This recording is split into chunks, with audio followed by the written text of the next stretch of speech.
नमस्कार दोस्तों, मैं डॉक्टर रियाज भदौरिया। हमारे यूट्यूब चैनल भदौरिया एजुकेशन पर आप सभी का स्वागत है। दोस्तों, मध्य प्रदेश प्राथमिक शिक्षक यानी वर्ग 3 की परीक्षा की तैयारी से संबंधित जो हम मटेरियल उपलब्ध करा रहे हैं, उस कड़ी में आज हम भाग 9 लेकर आए हैं। इस भाग में अधिगम पर आधारित कुछ प्रश्न हैं। इसके पहले हम अधिगम पर आधारित 20 प्रश्नों की श्रृंखला प्रस्तुत कर चुके हैं। आज हम अधिगम पर आगे के प्रश्नों को प्रस्तुत करेंगे। बहुत महत्वपूर्ण प्रश्न है, परीक्षा के पॉइंट ऑफ व्यू से बेहद इम्पॉर्टेंट क्वेश्चंस हैं।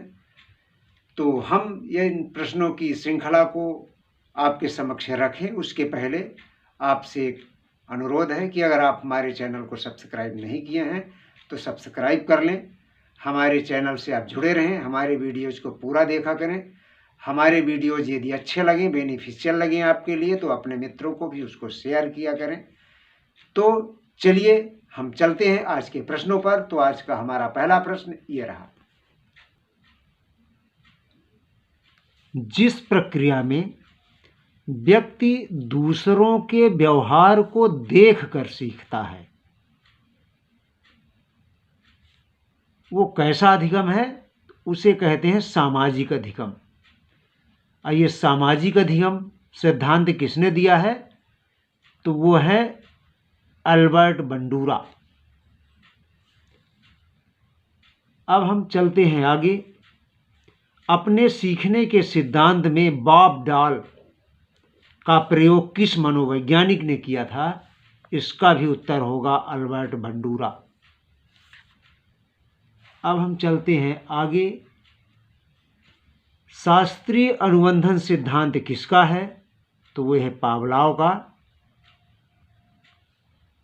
I.P. पावलाव इनका पूरा नाम है।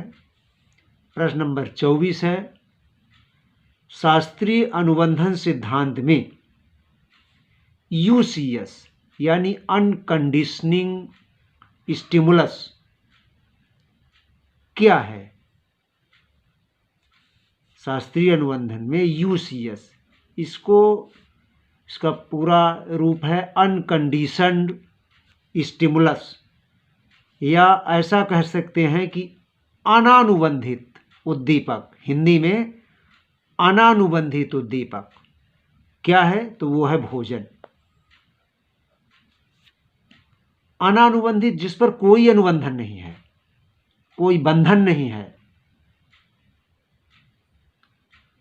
और अगर ये बात आए कि अब हमारा अगला प्रश्न है, प्रश्न नंबर 25 है, शास्त्रीय अनुबंधन सिद्धांत में CS कंडीशनिंग स्टिमुलस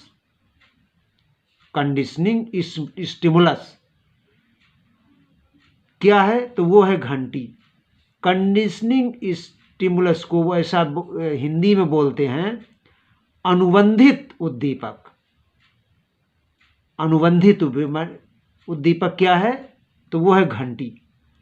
ध्यान रहे, कंडीशन्ड या कंडीशन्ड स्टिमुलस क्या है? तो वो है भोजन।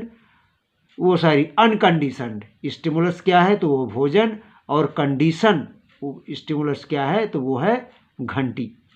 अनुबंधित और अनानुबंधित दो तरह का स्टिमुलस का प्रयोग I.P. पावलाव ने किया था।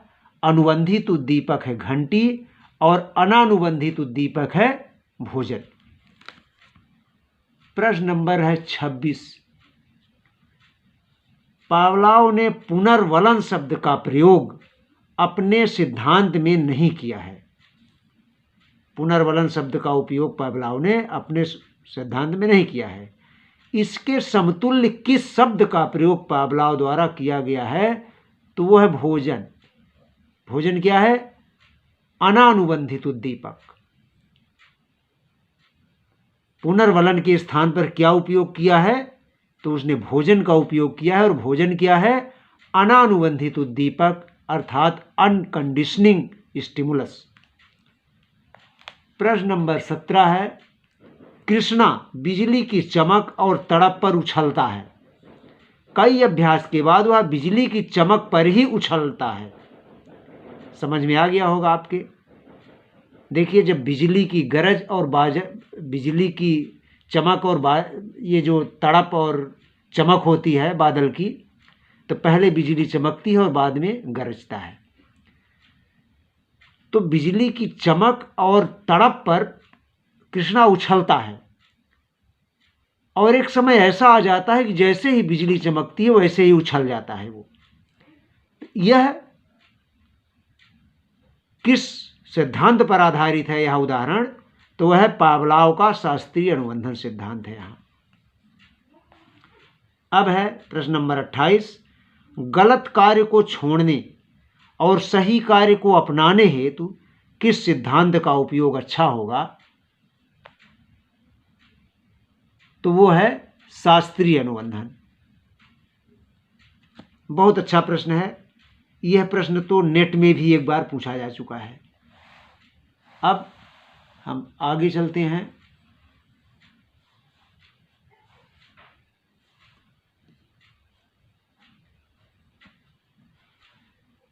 पावलोव के प्रयोग में केवल घंटी की आवाज पर होने वाली अनुक्रिया क्या है? घंटी की आवाज पर।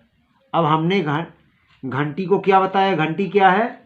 कंडीशनिंग स्टिमुलस है। घंटी क्या है? कंडीशनिंग स्टिमुलस, यानी अनुबंधित उद्दीपक है। और अनुबंधित उद्दीपक पर जो अनुक्रिया होती है उसको कहते हैं अनुबंधित अनुक्रिया। तो पावलोव के प्रयोग में केवल घंटी की आवाज पर होने वाली अनुक्रिया अनुबंधित अनुक्रिया है। बहुत अच्छे प्रश्न हैं मित्रों। यदि आपको हमारे ये प्रश्न अच्छे लगे तो आप हमारे चैनल को सब्सक्राइब कर लीजिएगा, जिससे नोटिफिकेशन के माध्यम से आप तक हमारा वीडियो जैसे ही अपलोड करें वैसे पहुंच जाए। अगला प्रश्न है, पावलोव के अनुबंधन में भोजन के पूर्व उपस्थित घंटी की ध्वनि को क्या कहते हैं? भोजन के पूर्व उपस्थित घंटी की ध्वनि को क्या कहते हैं? घंटी की ध्वनि जो भोजन के पूर्व उपस्थित होती है वो क्या है? बता चुका हूं कि घंटी क्या है? अनुबंधित उद्दीपक है।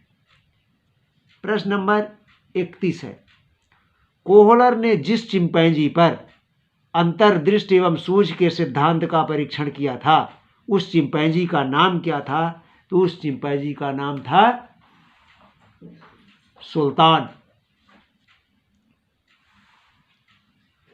अब है प्रश्न नंबर 32, प्रयत्न एवं त्रुटि का सिद्धांत किसने दिया है? तो वो है थार्नडाइक ने। प्रश्न नंबर 33 है, प्रशिक्षण एवं अभ्यास को महत्व देने वाला वाद है, वह कौन सा वाद है?